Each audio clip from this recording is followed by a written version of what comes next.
And there would be people cheating on their work, saying they put out this many pieces of product and they actually didn't. And then going in there saying that you're the one that's doing that and they were the one that was doing that the whole time. Things that come with these 9-to-5 jobs, it's a lot of nonsense. A lot of nonsense. Like I said, this is not this job. This is back in the day jobs. Now, they would hold Christmas parties at these jobs, and they would have salesmen for this company picking up the bar tab for the Christmas party. And Christmas parties was all right. So I'm not complaining about the Christmas parties, but you would have employees trying to work their way to the top.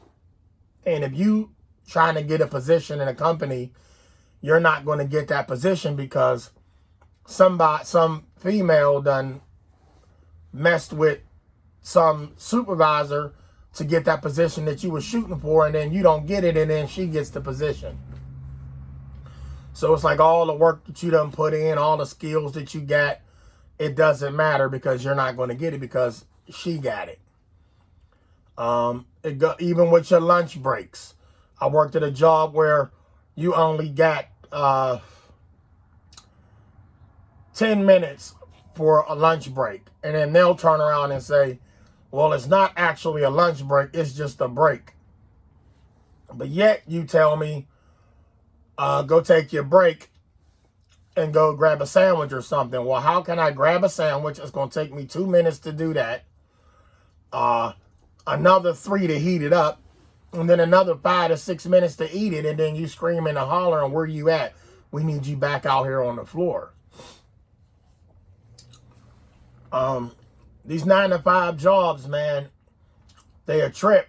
They come with some, you got to be thorough to roll a 9-to-5. Everybody, a 9-to-5 is not cut out for everybody. For example, I was driving garbage truck. And driving garbage truck, you know, depending on what's going on that day, ain't no telling who they gonna have you rolling out with. I had this dude, and I was the driver, and I got this dude that's called the thrower. He a thrower. So he was the one that rode the back like the cowboy and jumped off the side and threw the garbage in the back, packed it, and then we pulled off to the next stop. I always got out and helped anyway. Even when there wasn't a lot of loads on the side of the road. I got out because I wanted part of the action. But I would always have these guys that they would tell me I have to pick him up in his neighborhood at this certain corner. Wait a minute. Now, this is a company telling me this, y'all. You telling me I have to pick this dude up and bring him to work so he can clock in. But I got to drive myself to work in my personal vehicle and get to work and start my shift. Now, if this man can't get himself to work, why is he even working here? Not only that, the help was awesome. But if you would have paid me the time, the half hour it took to go get him in this garbage truck that only moves so fast, if you would have paid me to go get this man, it wouldn't have been a problem. Then you got those people you work with that want to hurry up and get the day over with, but don't want to make the hours. So it's like I got into this garbage truck game to make some money. We get paid by the hour, not by the day. You know, you go in there and then let's hurry up so you can go home and drink some beer. I don't have that to do. I want to come in here and make some money, but depending on who they send you out with, you might be in trouble. Then you got those ones that your helpers on a garbage truck that will say, and if he know the area and he's showing you some of the area because you new to this route, and it'll take you about a week to catch on to the route, so I wouldn't need his help. But it's around holiday time, and I already know, I know the game. The homeowners leave tips in envelopes, driver and helper. it's a shame when the helper has to say, you go ahead, you take that side, drive up the street, I'm going to just gather it all up, and then I'm going to bring it all up to you. What sense do that make? You're going to drag 9 bags plus this side of the street and that side of the street all the way up to me and think I'm going to say, yeah, okay, well, word, let's work for me because you want to take the tips. And then when you get up to me knowing I know there's tips, that's not what we work for. People like to do that because of what you do, and I appreciate it. But then you come up to me with a driver envelope, and then you give me a helper envelope and say they gave you the card, and they, it was a little money in there for me, but I don't know why they ain't putting nothing in there for you. I mean, I don't know if it's in or not. I'm just saying, here you go. And then you hand me the card. Now, how do you know there ain't nothing in my card? First of all, the cards are sealed, but they already open when you bringing them up to me. So the next week, come back to pick up this trash on this block. The lady comes out and says to me, hey, how are you? Now, homie didn't start the route. I had to start the route by myself. I had to start an hour and 20 minutes by myself because he was late getting to the garage, and then he had to have somebody bring him out to the route to where I was at. So I'm on route, and I run into the stop, and the lady comes out. She says, hello, how are you? How are you and your buddy? And I said, oh, well, he ain't here, but he's doing good. I'm lying. Care less how he doing. I know he a snake in the grass, but I ain't going to tell somebody else that. I just kept that to myself. So with that being said, she said, did you like your gift I gave you? I said, oh, the card was lovely. I really appreciate that. Nobody has to give us money or nothing, no gifts, but just a card with something. She said, well, what are you talking about? I gave you, each of you, $50. I said, oh, really? And I said, I wasn't aware of that. But the card was nice, and she immediately looked at me and was like, wow. From now on, I cut her off. She said, no, you have to listen. From now on, I'm going to hand you this personally, and I'm going to do it in front of your helper. And I said, you know what? Shoot for it. Much appreciated. But as always, your cans are always set back up, not rolling around in the grass. I would always set a brick inside the garbage can. So that's with that job. So that's some of the nonsense that goes on there. So, and then in some jobs, like I said, you have these little cliques. So I used to work at this toy store, and I was a bike builder. And I'll never forget going out to my break. My break was like 20 minutes. The most of us was. Some took longer, but I only took my 20 minutes. I didn't smoke. All the smokers was out there. Always wonder why I was never over there running a mouth with them. And I told them I don't smoke. Well, we ain't offering you cigarettes. I said, I don't smoke. I don't want to be around cigarettes. I don't want the smell on my clothes. I don't want it in my lungs. To each his own. Do y'all thing. Oh, yeah, whatever. You think you better than us. No, I just don't smoke and don't want to be no parts of it. So they're on break, and I'm a bike builder. And I told the supervisor, you know what, I'm not even going to take a break today. What? First thing he said to me was, well, you're not getting a bonus, and there's no extra money going on your pay, so you might as well take. I said, listen, I do not want to take a break. I just want to get my day over with.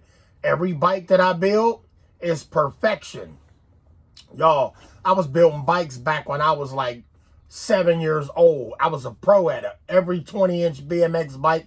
We done made lowrider bikes. We done had the bikes with the big wheel in the back, little in the front. We used to sand them down. We used to spray paint them. We decked them out. So that was my first experience at being a mechanic. Not that that has anything to do with this video. But so, you got to deal with nasty supervisors that would even come around every so often and say, oh, here's Happy.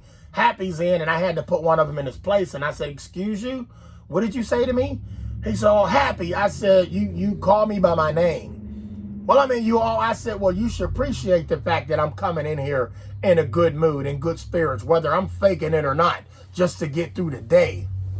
But I actually loved what I did. I wasn't just a bike builder. Listen to me. Every job I've ever worked, I went above and beyond. I went above and beyond and got nothing out of it.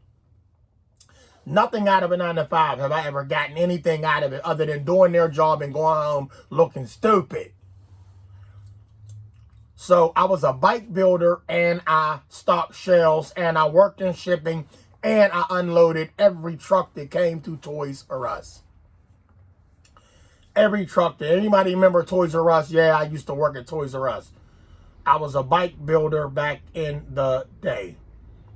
And warehouse help, shipping, receiving. I was just that dude back there. You know, when they was, I would even come in and there would be guys, and I'm like, first thing I asked the girls in there, I was like, hey y'all, and they were like, hey, how are you? And blah, blah, blah, blah. And I'm like, I'm good. They say, oh my God, they need you back there. I said, what's the matter?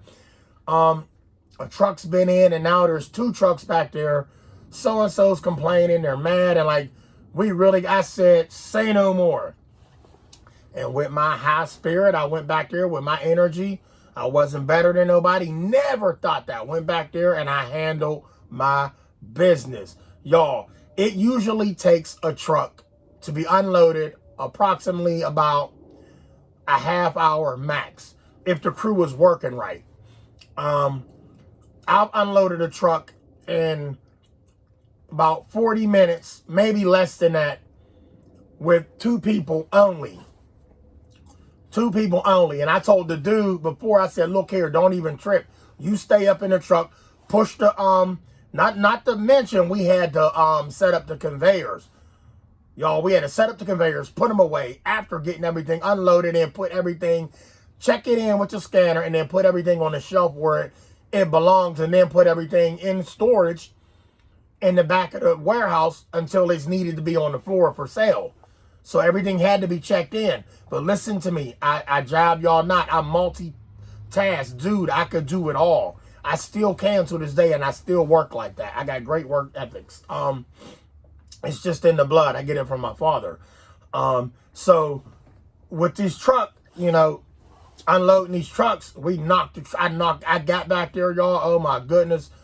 The girls would come back there, the supervisor would come back there and be like, we had 2 trucks back here. Did the other one leave? And they said, no. And he pointed at me, and then he was like, oh, whatever. What, we going to give him some cookies? And I said, whoa, that was it for me. I said, whoa. Your little sarcastic comments, you can keep them to yourself. I really like to see you come back here and do the job that I have done. Had it been for me, these guys too, but hadn't it been for me to come back here and get this truck boosted, you guys would have left on you. Plus, you come back here talking to them dirty. Y'all, they talk to you dirty on these 9 to 5.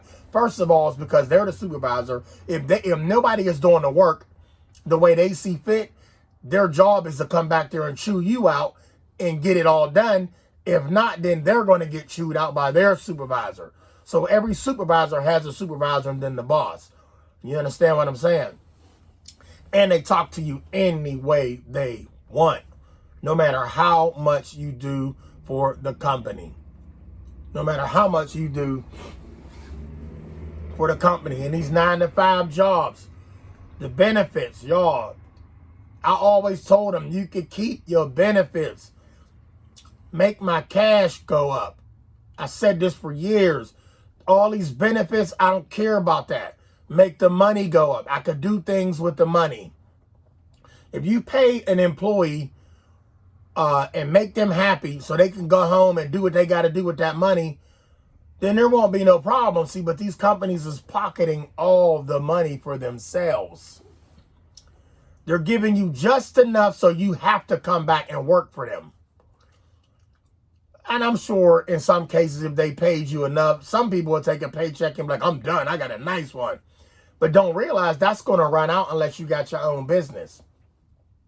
So some companies fear that you're going to take that chunk and roll, you know, but always remember something. Another bad thing about these companies that you work for, these 9 to 5s, you are always replaceable.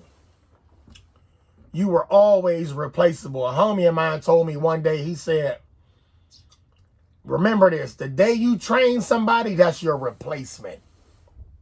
So he told me he always trained the people poorly.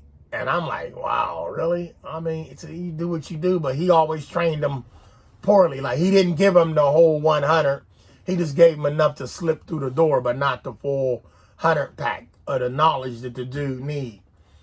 And once again, that's, to each his own. But these 9-to-5s, y'all, they're not for us. The 9-to-5 that you are working at is somebody else's job. That is somebody else's company. Every day that you go to work, you are covering their butt. You're putting more money in their pocket. More money in their pocket. Look at Amazon. Look what Amazon is doing to these people. They're replacing a lot of their warehouse workers with robots. All right. Now, keep in mind, the robots are making the cars. GM, they was, rolling them, dipping them in the paint, had them going by, putting a few bolts in, welding them and all of that, going down the assembly line.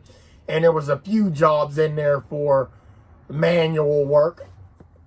I guess they trust machine over man, which machine is stronger than man. But, you got good and bad in both. So, but just working these 9-to-5s, you got to remember something. If you don't have your own company, if you got to work at a 9-to-5 just to get yourself to where you need to be to start your own, then do that, have a plan, and then escape.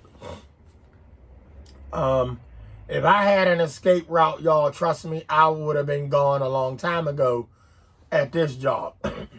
I don't mean necessarily the company, because I love this company. I'm talking about with driving buses all just all together, because working for yourself is what we all want to do.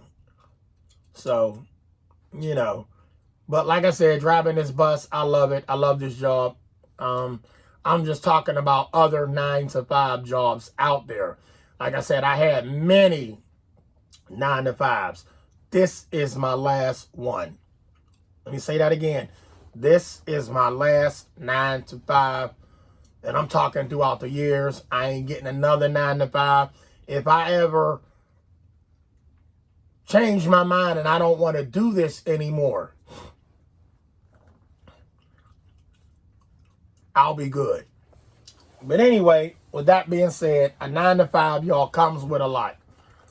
It really does come with a lot. I used to work for the post office, and the post office wasn't all it was cracked up to be. Another thing, when I was working for the post office, they were always telling me that I had to be back at a certain time, but yet you got regulars that are out here getting their hours, taking their time, straggling along, parked in their LLVs, which is the right side driving vehicle. So they would drive on the passenger side with the vehicle. Well, that's something we had to learn in the classroom, which was pretty easy for me, because I already had my CDL before I even went to the post office. I just went to the post office, and then it was like, I'm done with this. And I went back to driving with my CDL with other companies, because, post office, they could put you anywhere. If they say go here, go there, it might work out well for somebody else, but the post office has a lot of benefits for people, but they didn't have nothing for me. I wasn't making the money that they said you can make. I was already in it a year. I still didn't make the money. Like I said, they would not let me make my hours. There was always a supervisor when my postmaster, let me say something, the acting postmaster would follow me around, and I wish I told the main postmaster, look, she keep following me around, asking me, what am I doing? Do I need any help? Do I know what I'm doing yet? Oh, and by the way, you can't you can't eat in the truck. You can't take these long, whoa, wait a minute. I don't see, you have to, just the time you need to get back here. No, she wanted me to get back here so she could shut the post office down and go home, because she was an acting postmaster. But if the acting postmaster would have been there, she would have never did that to me, because she never hounded me or told me what time I had to be back. But there was always a female that would tell me that I had a certain time to be back and to have all my mail pushed out, And keep in mind, I was in more shape than any of them in the city that I was working. Any of them. And I moved that mail. I had it going.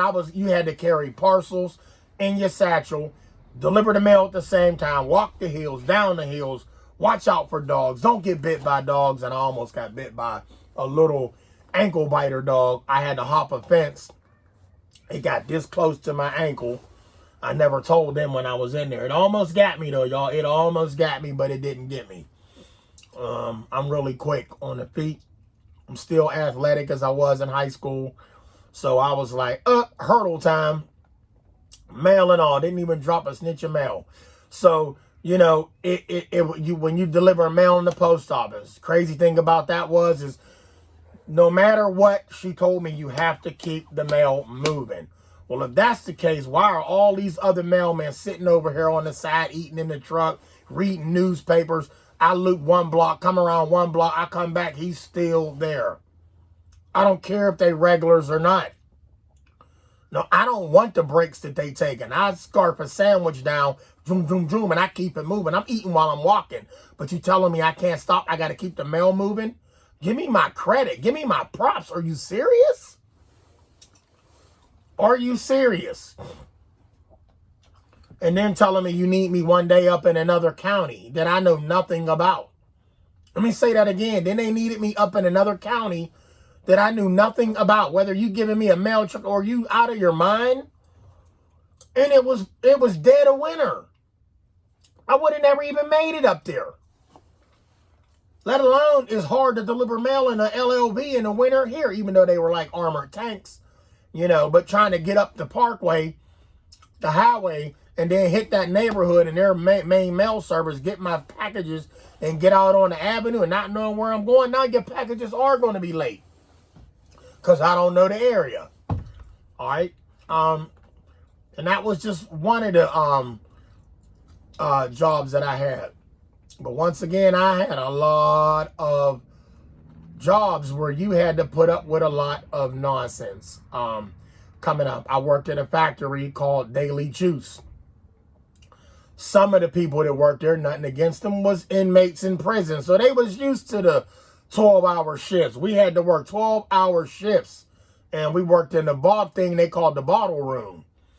You know, they would give you a case of Huggies, a case of that, was it Bailey's Irish cream or something like that, because Daily Juice made the Irish cream thing for your liquor. But anyway, I worked at Daily Juice, and I had to deal with some 12-year-old mentality men that worked there like, oh, you think you better than us, and you know, we all take a break. You need to take a break. No, you take a break.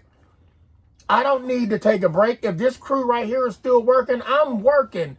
If I sit down, I'm going to sleep. So I'm one of them ones. My soul keeps it moving. I don't take a break because you take a break. And don't come up to me with some hearsay, she said, he said. I don't care about that. You know, with these 9-to-5 jobs, y'all deal with a lot of people. Guess what Marcus said, and Tobias and Athena and Alicia said this, and they don't want this group. Oh, man, look, save all of that, y'all. It's crazy at these jobs. 9-to-5 jobs come with a lot, so you have to be strong to work a 9-to-5, even if you are minding your business, because that's what I do. I mind my business and I keep it moving at all them jobs that I had. You know, they would be mad at me because I didn't engage in